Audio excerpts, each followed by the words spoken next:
Bienvenidos a un nuevo programa de Se Dijo. Antes que nada, le damos la bienvenida a Juliana Artuso, que se suma a este programa en reemplazo hoy de Leo, que es nuestro operador. Hoy nos está operando Juliana. Bienvenida. Buenas. Bienvenida, Juliana. Ojalá salga todo bien. Crucemos los dedos. Vamos para puede. adelante. Antes también vamos a agradecerle a Connect Car, que es la marca que está acompañando este programa, es nuestro sponsor.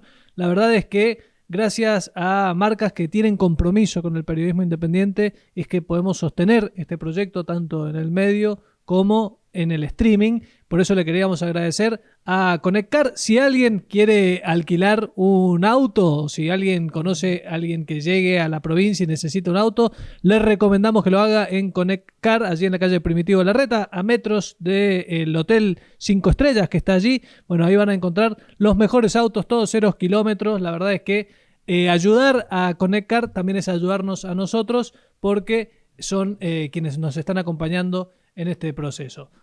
Dicho eso, vamos a empezar ahora sí con los temas de la semana. Vamos a hablar cortito del tema nacional que ha copado la agenda y que la va a seguir copando durante los próximos días seguramente, que es la declaración jurada de Manuel Adorni. La verdad es que declaró su patrimonio el jefe de gabinete, 944 millones de pesos, pero más allá del monto, más allá de eso y de la presentación, han pasado un montón de cosas. Se acoge al régimen simplificado de ganancias para, de alguna manera, tener que mostrar menos detalles de su patrimonio. También hay cosas que no cuadran, cosas que no cierran.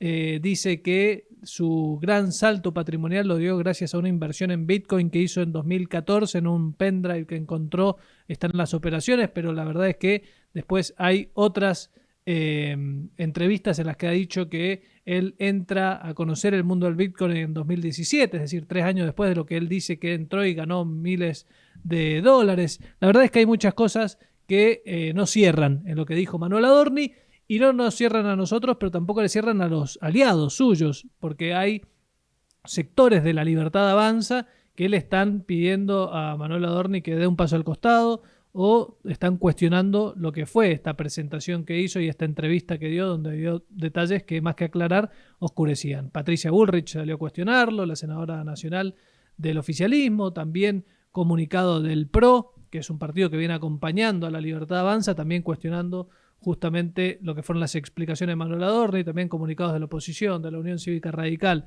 La verdad es que ha dejado más dudas que certezas. Incluso periodistas que suelen defender al gobierno salieron a criticar a Manuel Adorni. Habrá que ver cómo continúa esta situación. Pero nosotros nos enfocamos siempre en lo que está pasando en la provincia de Mendoza, y vamos ahora a hablar de lo que ocurrió esta semana. Para empezar, día martes hubo elecciones en la Universidad Nacional de Cuyo, y la verdad es que todo anticipaba a que el resultado iba a ser similar al que tuvimos. Estamos hablando de una elección que va a ir a segunda vuelta, porque ningún candidato superó el 50%, y habrá segunda vuelta entre Gabriel Fidel y Adriana García. Y acá es a donde vamos a hablar un poquito de Gabriel Fidel, que en estos días ha tratado de despegarse del oficialismo, ha tratado de sumar voluntades de distinto espectro ideológico y de militancia, diciendo, bueno, nosotros nos llamamos Sumar Universidad porque queremos sumar gente, entendemos que más miradas enriquece, pero al mismo tiempo está muy pegado al oficialismo local, Gabriel Fidel. Todo el cornejismo fue en manada, como lo decíamos en el medio, a votarlo, a destacar justamente su figura en las redes sociales. Ahí lo vemos con Tadeo García Salazar en la Facultad de Ciencias Políticas. Mira, bajemos un poquito, Juli, seguimos viendo. También estuvo Diego Costarelli, el intendente de Godoy Cruz. A ver, vamos a leer el mensaje de Costarelli. Mira, dice: hoy acompañamos una nueva jornada de elecciones apoyando a Gabriel Fidel y María Flavia Filippini. Por eso te digo que es muy difícil para Fidel despegarse del oficialismo, porque todo el cornejismo fue a respaldarlo. Y la verdad es que también pasó algo que ha generado mucho repudio en estas elecciones. Bueno, ahí seguimos viendo lo de Tadeo García Salazar, y más abajo también veíamos a Andrés Lombardi, que fue otro de los cornejistas que salieron a bancar a Gabriel Fidel en las elecciones. Pero te decía que generó mucho repudio lo que ocurrió cuando fue a votar el propio Cornejo a la Facultad de Ciencias Políticas y Sociales, donde fue abucheado por estudiantes que estaban allí presentes y que la verdad es que no lo recibieron de buena manera al gobernador. Tenemos un par de videos para mostrar de esto que pasó en la Facultad de Ciencias Políticas, a ver si se lo vamos pasando. Esto fue la salida, así se retiraba el gobernador Alfredo Cornejo, que fue a votar Deportivo, parece que venía a jugar al pádel el Cornejo.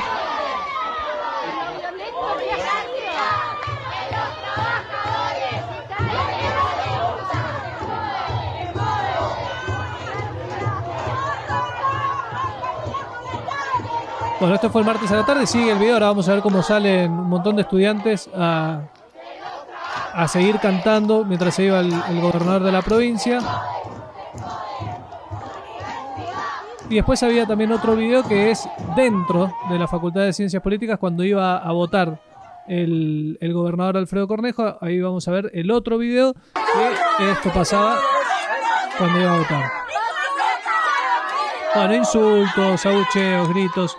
Esto motivó un repudio desde la Unión Cívica Radical. Sacaron un comunicado firmado por el presidente de la UCR, Andrés Lombardi, el mismo que fue a votar a Fidel y que se sacaba fotos allí en la facultad, como también por la titular de la Juventud Radical. Allí firmaron este comunicado diciendo bueno, que estaban en contra de este tipo de hostigamiento, sobre todo en una casa de estudios donde tiene que haber tolerancia al que piensa distinto. La verdad es que me parece que corresponde repudiar este tipo de situaciones. Destaco también que no solo lo hizo la Unión Cívica Radical, dirigentes de distintos partidos políticos también salieron a solidarizarse con el gobernador Alfredo Cornejo por esto que había ocurrido allí en la Facultad de Ciencias Políticas. Desde el PRO, desde el PJ, distintos dirigentes salieron a decir que no es el camino el de el escrache. Ahora, dicho eso, es también un síntoma de lo que está pasando en la universidad, esto que vimos. Porque la verdad es que al gobernador no le montaron un operativo en su contra, sino que era la gente que estaba allí en la facultad. Y Cornejo está muy vinculado al gobierno nacional, al gobierno de Javier Milei, que está recortando presupuesto universitario, más allá de que esta semana hubo anuncios para mejoras, está identificado con el ajuste a las universidades de Javier Milei, socio político de Alfredo Cornejo, y me parece que eso también es un poco lo que se vio. O sea, no fue solamente un escrache político, sino también se vio una manifestación de un montón de gente que está molesta con lo que está pasando, y es lo que expresaban allí en la Facultad de Ciencias Políticas, que dicho sea de paso, ganó la oposición, o sea, perdió la conducción el oficialismo de la Facultad de Ciencias Políticas. Ahora sí vamos a cambiar de tema. Vamos a darle continuidad a algo que hemos venido siguiendo muy de cerca acá en el medio, que tiene que ver con los desbordes cloacales en distintas zonas de Guaymallén, en particular el epicentro de los desbordes cloacales, Severo del Castillo y 2 de Mayo. Y ahora vemos que 2 de Mayo, el viernes por la madrugada, es decir, jueves por la noche, viernes por la madrugada, vuelta a fluir por la calle de los líquidos cloacales. Lo que se denunciaba, y veíamos, vamos a ver un video de un vecino, es que se convirtió en un lago directamente en la calle 2 de Mayo porque no funcionaban las bombas y se volvió a inundar. Ahí vemos el vecino que se estaba quejando y buenas noches. Hacemos un comentario. 02 de la madrugada del día Mirá cómo está la calle. 12 de junio. No se puede circular por la calle 2 de Mayo. Inundado. Es un río la calle 2 de Mayo. 2 de la madrugada trabajando los obreros de IPSAM, tratando de hacer andar las bombas para poder sacar toda esta mierda de acá. Bueno, estamos a mediados de junio y el presidente de ISAM, Humberto Mingorance, había prometido que 15, 17 de junio esto se tenía que terminar, ¿eh? Vamos a ver, el calendario sigue, el reloj está corriendo y la verdad se acerca el deadline de Humberto Mingorance para que esto no pase más. Dijeron que a mediados de junio iba a empezar a funcionar un bypass y un aliviador, 2 obras de corto plazo que iban a evitar que esto siguiera sucediendo. Veremos si efectivamente se cumple, porque además de tener consecuencias para los vecinos, también tienen consecuencias ambientales. Había otro video, no sé si lo vamos a poder ver, que muestra cómo el agua corre por cauce de riego. Bueno, buen día. Este es el canal Severo del Castillo, la calle de Severo del Castillo. El canal viene lleno, completo, repleto de agua de caca. Repleto. Desbordado viene. Bueno, eso termina después en fincas, en zonas cultivadas. Es un poco lo que generó también la denuncia y la imputación contra Humberto Mingorance, que se termine derivando estos efluentes cloacales a los cauces de riego. Así que es un tema que sigue generando preocupación a los vecinos de Guaymallén, pero no solo a los vecinos de Guaymallén, porque esta semana también tomábamos conocimiento de otro lugar del Gran Mendoza en el cual se están derivando líquidos cloacales. Es una finca en Maipú. Esto lo denuncia la ONG Fiscalía Ciudadana, que fue hasta el lugar y mostró cómo están tirando miles y miles de litros de líquidos cloacal porque desborda un colector. Esta es la nota que publicábamos en el medio, nuevos problemas para ISAM. Esa laguna que ves ahí es una laguna de efluentes cloacales. A ver si vamos bajando, Julie. Vamos a seguir viendo imágenes. Ahí está. Esa es la imagen que queríamos ver de ese predio de varias hectáreas de extensión que está totalmente inundado. Si podés, Julie, veamos el video que compartían desde Fiscalía Ciudadana, que muestra cómo personal de AISAM va a revisar el lugar. Dicen que tienen que revisar que no haya un caño roto, pero también vamos a ver cómo cuando en horas pico llegan ¿Quién es su jefe? líquidos cloacales terminan derivándose a esta zona en particular. Ahí estamos viendo el video. Esto, como te decía, lo compartieron en sus redes desde la ONG Fiscalía Ciudadana. Ahí están las coordenadas, Maipú, Mendoza. Dicen que es cerca del límite ahí entre Maipú, Guaymallén y Lavalle. ¿Me puede decir esto es de ustedes? ¿Qué problema de ustedes? Ahí está el personal de AISAM trabajando en el lugar. Nada tiene que ver. El pobre empleado de AISAM está haciendo su trabajo. O sea, la verdad es que no tiene la culpa de lo que está pasando. Él es empleado de AISAM y está haciendo lo que le han pedido que haga, que es ir a controlar que no se haya roto el caño. Claramente está al lado del canal que va a Tulumaya, ¿no? Este va a Tulumaya, ¿no? ¿No me podrías decir a qué venimos a hacer acá? Nosotros estamos controlando que el caño no esté roto. ¿No está roto? ¿Que estaba roto acá? Que no se rompa en ningún lado. Todos los días venimos a controlar que no se... Bueno, esto es lo que Hoy queríamos ver. Viernes 29 de mayo. Vinimos a generar un registro de video de una denuncia anónima que nos cayó en la ONG sobre un desastre ambiental como el que ven en estas imágenes. Acabamos de interpelar a un personal que estaba junto con la policía, que ha venido a ver que el caño no esté roto. Pero miren lo que han hecho acá. Acá se nota que hay una boca. Este canal va de dirección. Bueno, ese es el colector cloacal, lo que están mostrando ahí. Ahí. Eso va a la planta depuradora. Y cuando el colector cloacal llega a cierto límite, empieza a derivar el agua a este predio. Esa es la calle Los Pinos de Maipú. Han puesto un caño, ¿sí? Un caño de PVC, aproximadamente tal vez tener 50 centímetros de diámetro. Bueno, desde AISAM dicen que esto es para que cuando van demasiados líquidos cloacales, cuando llueve, se pueda evitar el colapso. Pero mira, ahí no ha llovido y está saliendo el agua a litros, miles de litros. Y así les podemos mostrar cómo está todo. Bueno, esto es el nuevo dolor de cabeza de Humberto Mingorance, porque también esto fue denunciado ante irrigación, hubo acta de irrigación hacia AISAM. Esto está pasando allí en Maipú y habrá que tomar las medidas correspondientes. Mirá cómo viene el colector cloacal derivándole agua a este bypass para que vaya a esa finca, que desde AISAM lo que nos decían es que tienen un convenio con el propietario de esa finca para hacer esto que están haciendo. La verdad es que son llamativas las imágenes y son otra muestra de los inconvenientes que hay con el sistema de saneamiento en la provincia de Mendoza. Habrá que ver cómo continúa esto. Dicen que va a haber también otra denuncia por esta situación. Habrá que ver qué cartas toma irrigación en este tema puntual, pero es otro dolor de cabeza, como decíamos, para el presidente de Aguas Mendocinas. Y de otro tema que vamos a hablar el día de hoy, cortito, porque es un tema también que venimos contando ya desde hace mucho tiempo, pero que es importante que salga de las cuatro paredes del polo judicial, es de la causa D'Agostino. La verdad es que la situación judicial del ex subsecretario de Justicia, Marcelo D'Agostino, sigue sumando capítulos, pero es poco lo que se conoce de todo lo que está pasando dentro del Ministerio Público Fiscal, dentro del Polo Judicial. Esta semana nos enteramos de este escándalo que te contábamos en el medio, por el vínculo de Alejandro Iturbide, el fiscal de la causa. Uno de los fiscales está Alejandro Iturbide y Valeria Butini, y el abogado defensor de Marcelo Agostino, Daniel Sosarditi. Al parecer son compañeros de cátedra en la facultad desde hace 15 años aproximadamente, y el fiscal nunca lo puso en conocimiento de las partes. Esto es lo grave. No es que no puedan ser compañeros de cátedra o no es que no pueda continuar. Lo tiene que poner en conocimiento de las partes para que las partes determinen si hay o no una incompatibilidad, o no es incompatibilidad la palabra, o si se tiene que inhibir de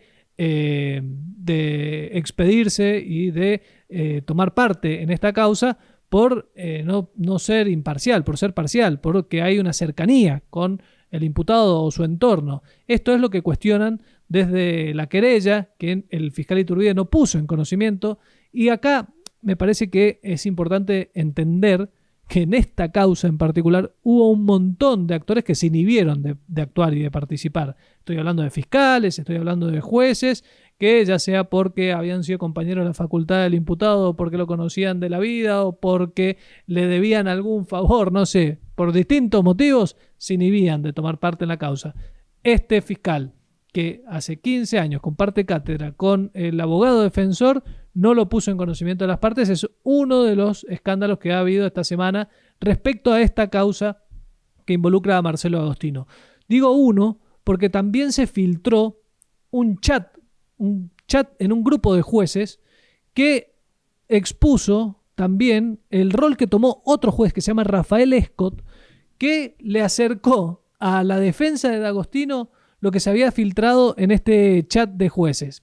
A ver, para contártelo un poquito más claro, hay un grupo de jueces que tiene un chat, un grupo de WhatsApp que se llama Jueces Berlín, y la verdad es que en ese grupo de WhatsApp hicieron algunos chistes sobre lo que estaba pasando.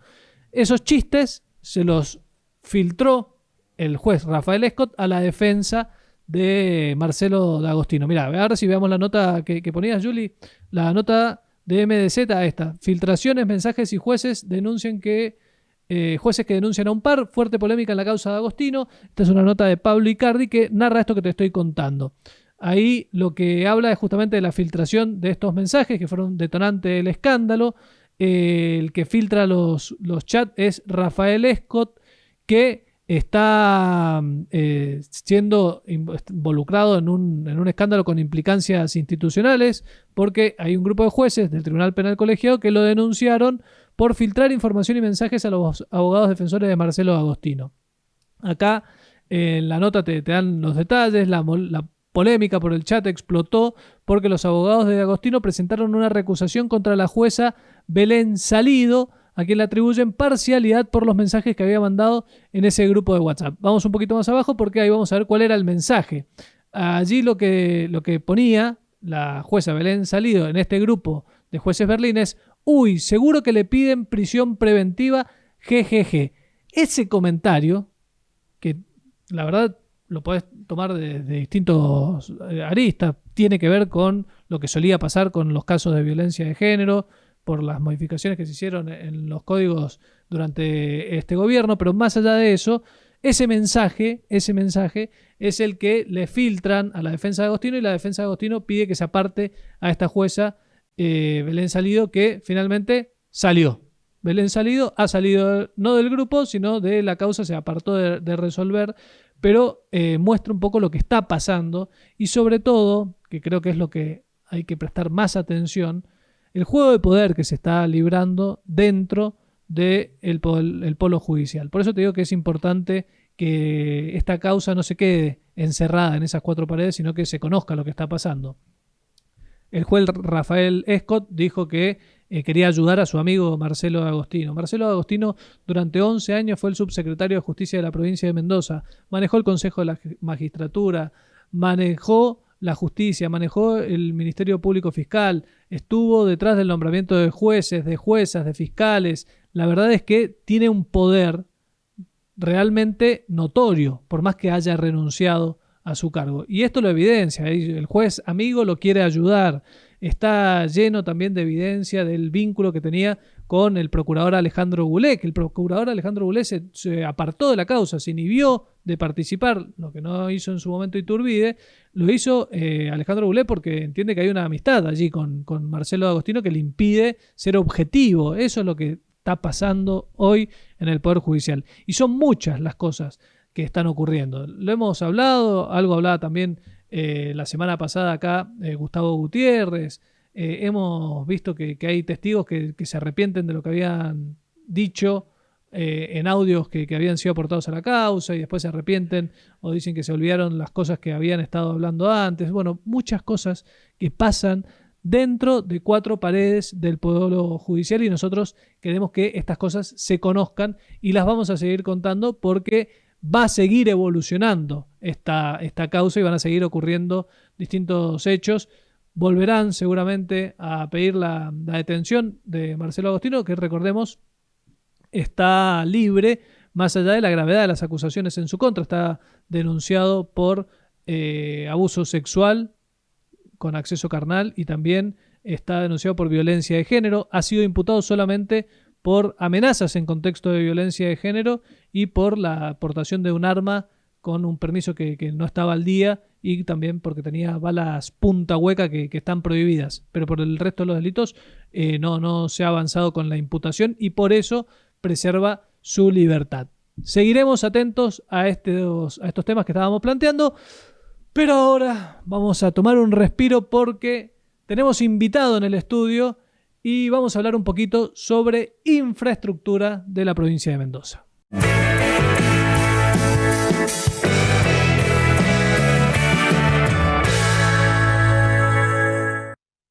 Bueno, y como habíamos anticipado, tenemos invitado en el estudio, está con nosotros Dalmiro Barbeito, que es el presidente de la CECIM, que nuclea a las empresas de construcción independientes. Lo presentamos a Dalmiro. ¿Cómo estás? Gracias por haber venido. ¿Cómo te va, Mariano? Me cuesta aprenderme CECIM. Sí, es la Cámara de Empresas Constructoras Independientes de Mendoza. Ahí está. Siempre fuimos independientes nosotros. Bueno, es interesante hablar un poco sobre lo que está pasando con la obra pública. Nos concentramos en la provincia de Mendoza, pero a nivel nacional. La verdad es que es un cambio de paradigma el que se ha dado desde que llegó este gobierno nacional, que lo primero que hizo en esta misión de llegar al déficit cero o al equilibrio fiscal o como quieran llamarle, fue bajarle la persiana a la obra pública.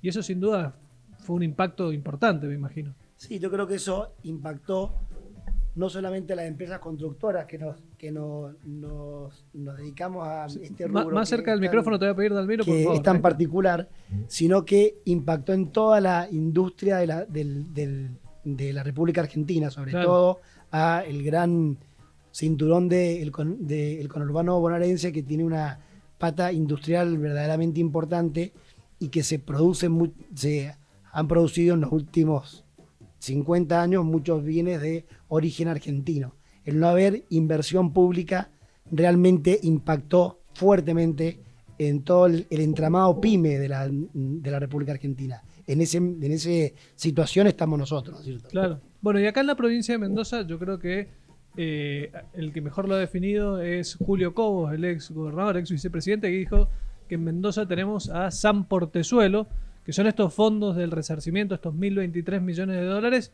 porque sin esos fondos yo creo que tendríamos una obra pública mucho más paralizada. ¿Cuál sería la realidad si no existieran esos fondos acá en la provincia? Verdaderamente sería un panorama mucho más complejo. Y yo quiero ahí dividir dos aspectos. Primero, desde la CECIM, en nuestro puesto de el Consejo de Obra Pública, cuando salió Portezuelo, no lo vimos con buenos ojos. No lo vimos para nada con buenos ojos, porque veíamos que era un proyecto de 1.000 millones de dólares a 500 kilómetros de la provincia, que no regaba una sola hectárea en Mendoza y producía energía, que en Mendoza realmente no hay grandes problemas de energía. Entonces, gastar todos esos recursos en un dique nunca nos pareció bien. Claro. De ahí formamos un clúster junto con la UIM para ver cómo nos podíamos involucrar en el uso de estos fondos de el resarcimiento. Fue una historia larga, verdaderamente. Cuando nosotros empezamos era algo difícil oponerse a semejante obra, pero veíamos que no le iba a tocar nada a las pymes constructoras ni a la industria mendocina, que estos fondos eran para resarcir, porque Mendoza no tuvo promoción industrial durante muchas décadas. Grueso favor le hizo la CECIM al oponerse y prender esa pequeña llama que después escaló y la obra no se hizo. No sé qué hubiera pasado en el gobierno provincial si se hubiera hecho esa obra, claro, y el 12% del presupuesto para este año de inversión pública se está ejecutando prácticamente los fondos de Portezuelo, que son el 8%. Claro. El otro 4% no se está ejecutando porque cayó la coparticipación y cayó la recaudación en la provincia de Mendoza. Entonces, el gobierno provincial, con muy buen criterio, para no tener déficit fiscal, solamente está ejecutando las obras que se financian con los fondos del resarcimiento, cosa que a las pymes constructoras nos afecta realmente en forma muy contundente. ¿Por qué? Porque las pymes constructoras hoy día estamos sin trabajo. Claro. Esa es la verdad. O sea, pero más allá de estos 1.023 millones de dólares están sin trabajo. ¿Por qué? ¿Por qué? Porque la obra privada, con las tasas de interés que están habiendo, no tracciona y no va a traccionar. Uh-huh. No se puede plantear un proyecto privado con tasas del 20, 30, 40% anual. La obra privada funciona en el mundo con fondos de inversión y tasas a valor internacional. Con un riesgo país de 500 puntos, el costo del dinero en Argentina es muy caro. Entonces, es un proceso que va a llevar tiempo. Yo creo que van a empezar a haber créditos hipotecarios lentamente, pero no es algo que mueva todo un sector. Uh-huh. Eso quiero dejarlo claro porque realmente está costando mucho traccionar obras privadas. Hay algunos proyectos, están haciendo inversiones, pero no de la magnitud que le hace falta a una industria como el de la construcción. Uh-huh. Y los fondos del resarcimiento han sido para generar grandes obras de infraestructura que le hacen falta a la provincia. Nosotros ahí no estamos demasiado de acuerdo. Creemos que se podría haber distribuido un poco más entre proyectos de infraestructura y proyectos de arquitectura, que la arquitectura es lo que genera empleo, es lo que genera movimiento en las pequeñas industrias locales, es lo que genera movimiento en las empresas que hacen metalmecánica, que hacen carpintería, que mueven el entramado del comercio y la industria provincial. Uh-huh. Lo que se está generando con las obras de resarcimiento, que son muy importantes, son grandes commodities. ¿Por qué?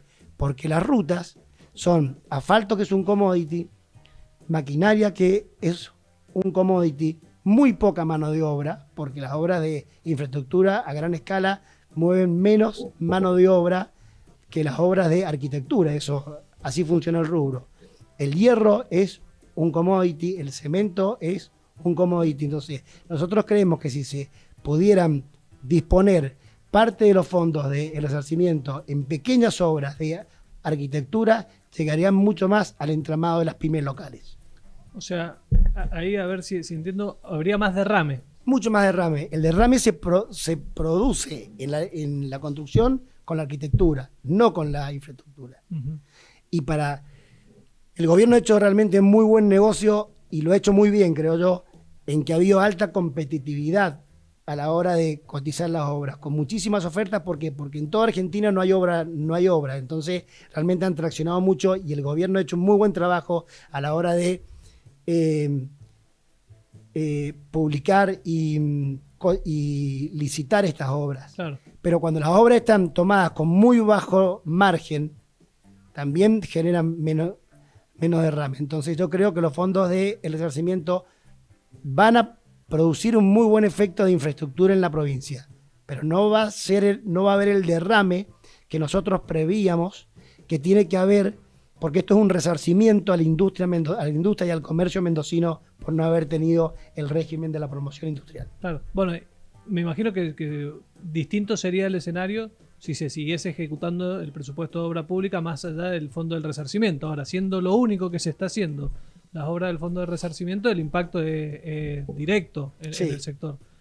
Y ahí hay cosas para destacar de esto que estabas mencionando. Por ejemplo, que se han licitado por tramos las obras en el acceso sur, en el acceso este. Eso también permite mayor competencia, que aparezcan más empresas. Pero igual se ve como que están concentradas en las mismas empresas las obras. Sí, perdón. El 50% de los fondos de resarcimiento se lo va a llevar una empresa constructora.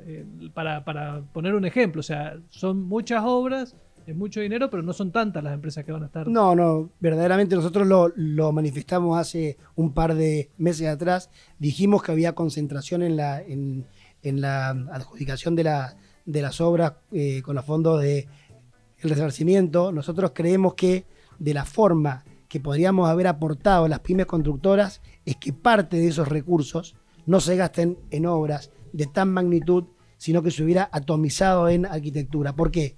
Porque obras de esa magnitud no hay muchas empresas que la puedan hacer.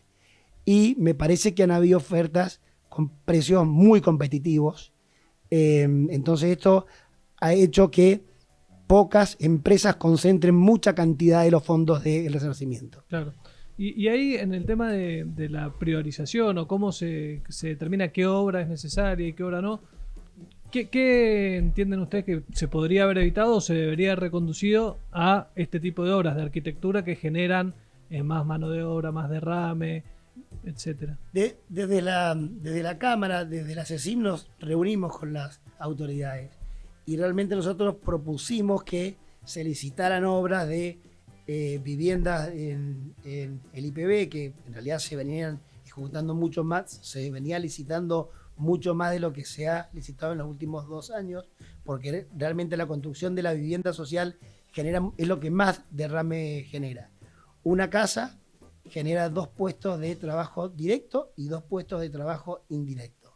Y Mendoza construyó históricamente entre 2.000 y 2.500 viviendas por año. Eso no pasa ahora. Claro. Ahora yo creo que los números deben ser muy, pero muy inferiores. No tengo el dato concreto, pero no creo que llegue al 30 o 40% de lo que se venía ejecutando históricamente. Entonces, yo creo que la vivienda social hubiera generado mucho derrame. También el Ministerio de Infraestructura ha generado muchas obras de arquitectura que se han venido ejecutando a lo largo de los años. El gobernador Cornejo en su primera gestión creo que licitó 12 o 14 hospitales. Realmente Mendoza cambió su infraestructura hospitalaria con esa política pública, lo cual las empresas de la Cámara participamos fuertemente.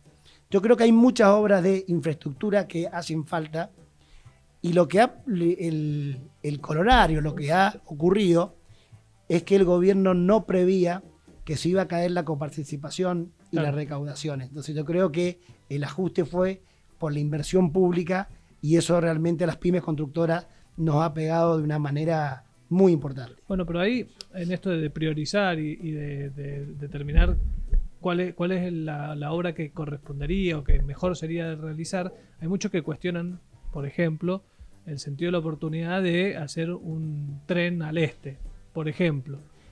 En ese sentido, ¿ustedes entienden que deberían haberse priorizado otros hechos o otras obras? Sí, nosotros vemos 2 cosas con los trenes. Nosotros vemos, es una política pública desde las cámaras, de la gremial empresaria, no le podemos decir a la política qué es lo que tiene que hacer.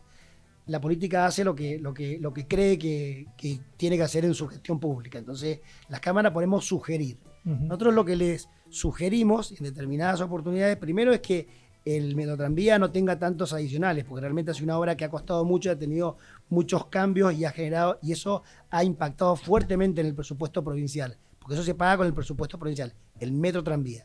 Bueno, ahora el tren de cercanía se licitó con un presupuesto oficial de 185.000 millones de pesos. Las ofertas, la mejor oferta fue 106.000 millones de pesos. Y hubieron 4 o 5 ofertas que estaban alrededor de los 150.000 millones de pesos. Pero se ha pasado por el Consejo de Obra Pública la oportunidad de adjudicarlo por la alternativa 3, que cuesta 200.000 millones de pesos, 198.000 millones de pesos, porque tiene un tramo adicional. Ujú. Yo creo que con la situación de falta de fondos para inversión pública en pequeñas obras, hubiera sido prudente adjudicarlo por las ofertas básicas y no por las alternativas. Claro. Porque es bueno tener trenes, es bueno tener infraestructura, pero también hay que pensar que los fondos de resarcimiento, repito, son para resarcir a la industria local. Y el Metrotranvía, eso sí que van a ser todos commodities, porque van a ser vías que son rieles que son importados, badastro que debería ser, yo creo que van a traerlo desde San Luis, y muchísima maquinaria y muy poca incidencia en la mano de obra. Entonces desde la Cámara, nosotros hicimos una nota que acompañamos a 27 cámaras, donde proponíamos algunas alternativas, entre ellos algunos fondos de resarcimiento, distribuirlos en pequeñas en pequeñas y medianas obras. Eso es un poco el sentido de la propuesta que se le acercó al gobierno, pero bueno, el gobierno puede hacer lo que ellos han tomado una decisión distinta, así que bueno. No solamente que salió había una oferta de 106.000 millones de pesos, sino que se duplicó a la alternativa 3, que son 196.000 millones de pesos. Y ahí lo que hoy dicen ustedes no es no hacer el tren del este, sino hacerlo un poco más corto, pero que se destinen el resto de los fondos a otras obras que generan más derrame. Esa sería más o menos la lógica. Claro, de la carta. eso es lo que nosotros pensamos. ¿Por qué? Porque está bueno tener un tren que llegue desde San Martín hasta Maipú y ahí conectar con el Metrotranvía. Hacía falta, en la situación económica tan compleja que estamos viviendo en la provincia y en toda la República Argentina, gastar el doble de recursos. Yo creo que como presidente de la Cámara, y lo que hemos hablado internamente en nuestra comisión directiva, es que no estamos de acuerdo con haberlo adjudicado por la alternativa 3. No. Claro. No lo vemos. Y decías que el fondo del resarcimiento no se usa para el Metrotranvía, pero hace unos días aparecía en los medios la noticia de que sí, se estaba pagando con los fondos del resarcimiento lo que es el último tramo que se está haciendo del Metrotranvía. Entiendo que el gobierno provincial está buscando un crédito para sustituir ese uso transitorio de los fondos. Ajá. Pero realmente no estoy en la letra chica y no sé qué resultado ha tenido. Lo que hoy por hoy está pasando es que hay muy poca obra pública para las pymes constructoras y se están haciendo grandes obras de infraestructura y trayendo todos los fondos en obras que le hacen falta a la provincia, pero a la provincia le hace falta todo. Como te dije antes, grueso favor le hizo la ACECIN cuando nos veían con ojos extraviados, claro, de que creíamos que Portezuelo no era una buena alternativa. No sé qué hubiera pasado si con el devenir de las cosas que nadie sabía no hubieran estado estos fondos para invertir en la provincia y mejorar la infraestructura como lo están haciendo ahora. Uh-huh. Recién hablabas un poco de viviendas y del IPB. Hace una semana, en el programa de la semana pasada, estuvo Gustavo Gutiérrez que nos hablaba del problema de vivienda de la provincia y decía que es tiempo de ayornarse y de abrir las puertas a nueva tecnología, y él citaba, por ejemplo, estas impresoras 3D de estas casas que se imprimen con impresoras directamente, y ahí me sale también preguntarte cómo juega la tecnología también en la industria de la construcción y qué se viene, qué están pensando más allá del presente y de esta pelea que hay por los fondos del resarcimiento.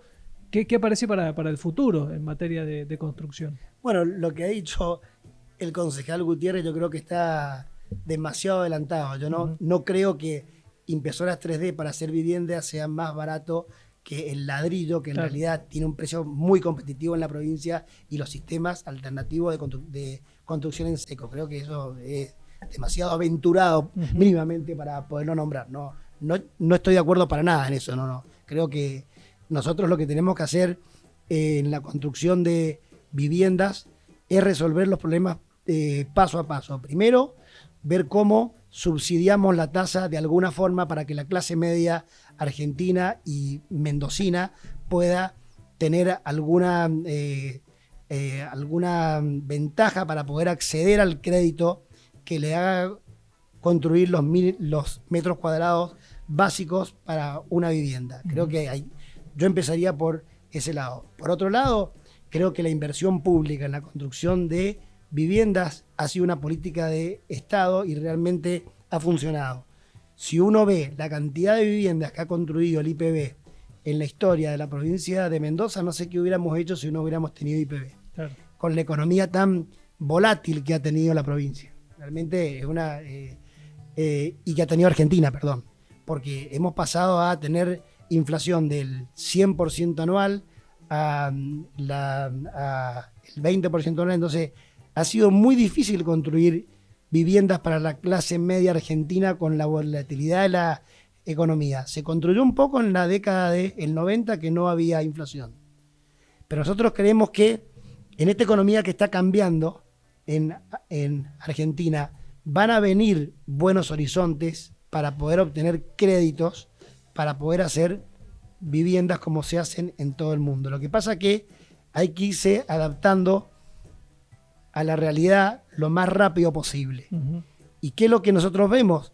Que ya que las tasas están altas, si hubiera algún plan de subsidio de las tasas razonable para que la clase media mendocina pueda acceder a una vivienda con un plan articulado por el IPB, lo vemos con buenos ojos. Por otro lado, creemos que el IPB siempre ha construido las 2.500 viviendas históricas. Deberían haberse continuado esas políticas públicas porque habían fondos, sobre todo los de el resarcimiento. Entonces claro, creo que no hubieran distraído gran cantidad de recursos para la cantidad de fondos que habían durante estos 2 años. Bueno. Pero bueno, son políticas públicas que desde la Cámara podemos dar nuestro punto de vista, pero la realidad ha ido por otro lado. Es que ahí nosotros hablábamos del efecto derrame, hablábamos de la cantidad de mano de obra que se genera con estos proyectos de arquitectura, pero también hay otro factor que no lo mencionamos, que es el déficit habitacional, o sea, la cantidad de mendocinos que necesitan una vivienda. Que eso también debería ponderarse a la hora de tomar una decisión de en qué usar los fondos. Sí, bueno, eso es lo que te decía recién, Mariano, son políticas públicas. Nosotros creemos que el déficit de la cantidad de mendocinos que le hace falta casa se pueden encarar desde distintos puntos de vista, pero hay que tener recursos. Claro. Y los recursos fueron dispuestos para otro fin. Yo creo que, vuelvo y digo, el gobierno no preveía que iba a ser tan brusco la caída de la recaudación provincial y de la coparticipación. Eso yo creo que ha afectado fuertemente al presupuesto provincial. Y eso es lo que ha hecho que el gobierno ajustara por donde más le duele a las empresas que hacemos infraestructura a pequeña y mediana escala. ¿Y qué tanta espalda tienen? Si esto no cambia, o el año que viene, si la recaudación no mejora, o ya se van a haber acabado los fondos del resarcimiento. ¿Cuál es la situación del sector? Es muy compleja porque nosotros tenemos que adecuarnos a algún plan B. ¿Y qué es lo que ocurre en la provincia? En Mendoza no hay vaca muerta. Uh-huh. Y vaca muerta a 800 kilómetros y tiene un compre local muy fuerte, del 8%. Entonces las empresas mendocinas nos cuesta mucho ir a trabajar al boom económico de vaca muerta. Y la minería, si bien hay un proyecto muy importante y el gobierno realmente ha hecho un trabajo de promoción de la minería en la provincia magistral, porque lo que han viajado y lo que han tratado que esta industria resurja, pero hay mucho tiempo perdido. Entonces en Mendoza hay un proyecto con mucha esperanza, que es una mina de pequeña escala, pero la minería está en San Juan. Está en toda la cordillera argentina menos Mendoza. Uh-huh. Entonces las pymes mendocinas estamos lejos de donde se va a desarrollar la minería. Y también hay compra local. Hay compra local y hay protección de las empresas provinciales en cada región. Entonces nos cuesta mucho ir a trabajar a otras provincias. Uh-huh. Entonces, las pequeñas y medianas empresas mendocinas no tenemos petróleo, que es uno de los boom de la economía que tiene este gobierno nacional, no tenemos minería y no tenemos pampa húmeda. Entonces tenemos que ver cómo, en forma conjunta, nos reinventamos y generamos algunos otros sectores de la economía que puedan traccionar el crecimiento de nuestras empresas. Yo creo que en la logística puede haber un gran camino. Yo creo que en la cantidad de recursos que tiene Mendoza con respecto a las provincias vecinas que tienen un gran crecimiento, tenemos que ver cómo lo podemos potenciar y que las empresas vecinas nos dejen trabajar en el boom económico que van a tener. Pero yo creo que hay que trabajar en forma conjunta con los gobiernos, dialogar e inventarnos, como las pymes nos hemos inventado en la República Argentina siempre. Argentina es un país muy complejo, pero que da muchas oportunidades. Claro. Todas las empresas de la Cámara son empresas que las ha hecho, las ha generado, las ha fundado el propietario. No hay empresas de empresarios que hayan heredado empresas constructoras. Entonces yo creo que el espíritu emprendedor que tiene Mendoza hay que potenciarlo y hay que ver cómo podemos buscar alguna alternativa a este escenario complejo económico que tiene Mendoza, que tiene muy poca minería, que no tiene petróleo y que no tiene pampa húmeda, que son los 3 ejes que el gobierno nacional está potenciando de Argentina Commodities, Argentina que venda commodities. Bueno, ahí están buscando minería y están buscando petróleo en Mendoza, pero con la premisa de que no va a haber compra local, que es algo que destacabas de Neuquén y de San Juan, que allí existe. ¿Les preocupa que cuando llegue la minería, cuando se encuentre una lengua de petróleo en la vaca muerta mendocina, no haya una protección a los locales? Yo honestamente, y lo hemos hablado, yo creo que es una buena estrategia del gobierno provincial. Porque yo creo que hay que terminar con los compres locales. Porque somos todos argentinos y todos pertenecemos al mismo país que queremos que crezca y que florezca. Entonces, que no hayan compres locales, me parece que los procesos de la industria minera son muy largos. Falta mucho para que en Mendoza haya el desarrollo minero que tiene, por ejemplo, San Juan. Y me parece que faltan muchos años para que Mendoza tenga el desarrollo del petróleo de la lengua vaca muerta mendocina. Entonces creo que lo que tenemos que hacer es sacar los compres locales para que los mendocinos podamos ir a trabajar a todas las provincias que nosotros podamos y que Argentina sea un país de encuentro y de comunidad de emprendedores, de empresas y de gente que quiere generar riqueza. Yo creo que viene por ese lado. Yo creo que no hay que cerrar, hay que abrir, sobre todo en estos momentos que Argentina se está integrando al mundo, un mundo competitivo, un mundo que requiere los productos que la Argentina produce. Entonces, me parece que los regionalismos no son buenos. Y en ese sentido creo que el gobierno debería trabajar muy fuertemente con el gobierno de San Juan y de Neuquén para que los mendocinos podamos cotizar y podamos trabajar de la misma forma que trabaja cualquier argentino en la República Argentina. Está clarísimo. Bueno, Dalmiro, muchísimas gracias por haber venido al medio. Bueno, muchas gracias que nos hayan invitado y que hayan tenido en cuenta nuestra voz de las pymes constructoras, de la CECIM, de muchas familias, de empresas constructoras que realmente le ponen mucho esfuerzo a que todo este espíritu de emprendedores salga adelante. Bueno, muchas gracias. Hablábamos entonces con Dalmiro Barbeito, el presidente de la Cámara de Empresas de la Construcción Independiente de Mendoza, de la CECIM, que pasó por aquí por el estudio. Y como siempre decimos, antes de irnos, se tenía que decir, y acá en el medio se dijo.